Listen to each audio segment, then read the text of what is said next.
Hello everyone, Gramsy here and welcome back to another THICC Thursday, the best source for your weekly VR news without any spin or bias. Just juicy facts and stories presented in an easily digestible way for your virtual reality needs. Be sure to leave comments down below to let me know your thoughts on these stories and what stories you'd like to see covered the following week. With that being said, let's jump into the news. Caveman Studios' latest update for Contractors VR adds some highly requested patches and a major new feature. That addition, according to update version 0.0.91, is custom maps. Operators can now use user-generated content on both Quest and PC VR. The patch comes with a fully fleshed out mod kit tool pack and guide to help players get started building their very first maps. The mod kit will allow players to modify and upload custom maps. However, the tools do not yet allow for custom modding of weapons or game modes. He's dead, Jim. Star Trek Bridge Crew, Ubisoft's co-op space battle sim, has been removed from Steam and the Oculus Store in preparation for the game's complete and total shutdown. Bridge Crew was an early success for Ubisoft when it first launched on Oculus Rift, Steam VR, and PSVR back in 2017, offering some innovative group gameplay that put you and 3 others aboard the bridge of a Constitution-class starship for co-op battle maneuvers against the Klingon Empire. On Friday, Ubisoft began pulling the plug on Bridge Crew, delisting the game from Steam and Oculus Store for both Quest and Rift. Delisted Games maintains this was likely due to an expired licensing agreement between Ubisoft and Star Trek IP holder Viacom CBS. For now, the game is still available on the PSVR store as well as direct from Ubisoft for both PSVR and PC VR.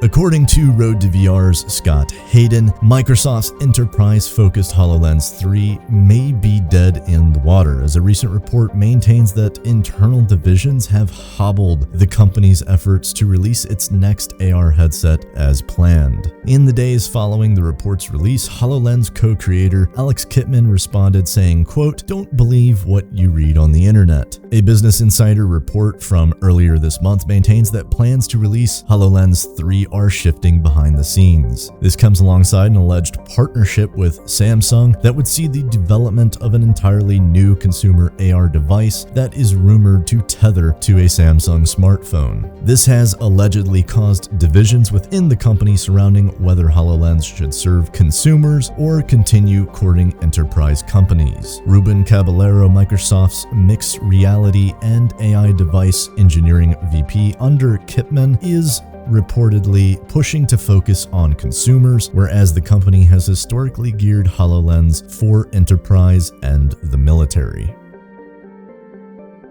According to Road to VR's Ben Lang, Valve will soon offer official replacement parts for its Index VR headset and potentially other Index products like controllers and base stations via DIY repair site ifixit. ifixit is a DIY repair community which hosts free repair guides and also sells repair tools and replacement parts. The company frequently does teardowns of new tech to understand how repairable it might be. Though they haven't done a teardown of an Index yet, they did recently put the Quest 2 under the knife and have done the same for a handful of major VR headsets over the years. It isn't yet clear exactly what kind of Index replacement parts the company plans to offer through ifixit. Valve says it is, quote, "still hammering out the details and will be sharing more info on this soon."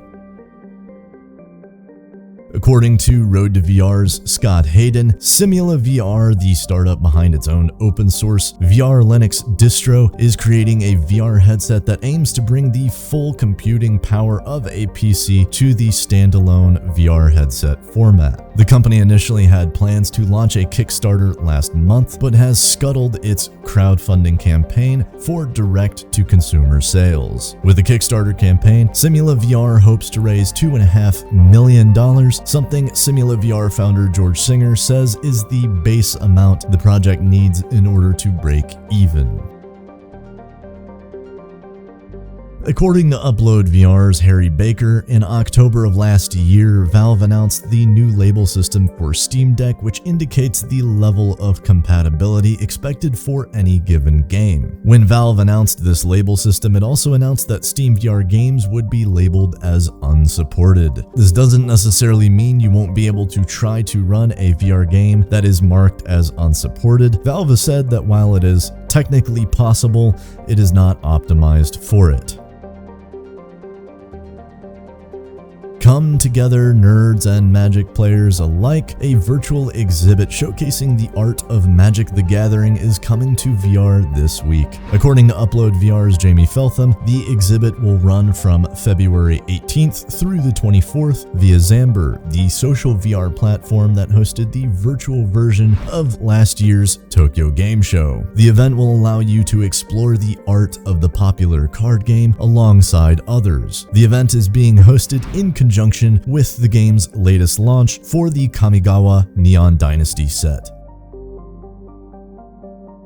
And finally, it will soon be possible to order real food in the metaverse and have it delivered to your home in the real world. McDonald's, the fast food giant recognized by its iconic golden arches, has filed 10 trademark applications that will put virtual McDonald's restaurants inside of the metaverse. According to VR Scout's Bobby Carlton, the announcement of McDonald's venture into the metaverse was made on Twitter when trademark attorney Josh Gerben tweeted out that the company has filed 10 trademark applications indicating its plans to offer, quote, a virtual restaurant featuring actual and virtual goods and, quote, operating a virtual restaurant featuring home delivery. Details of the 10 trademark applications that were filed on February 4th with the US Patent and Trademark Office are quite limited. Business Insider also reported that you will be able to purchase NFTs that you can collect, trade, or sell in exchange for virtual goods.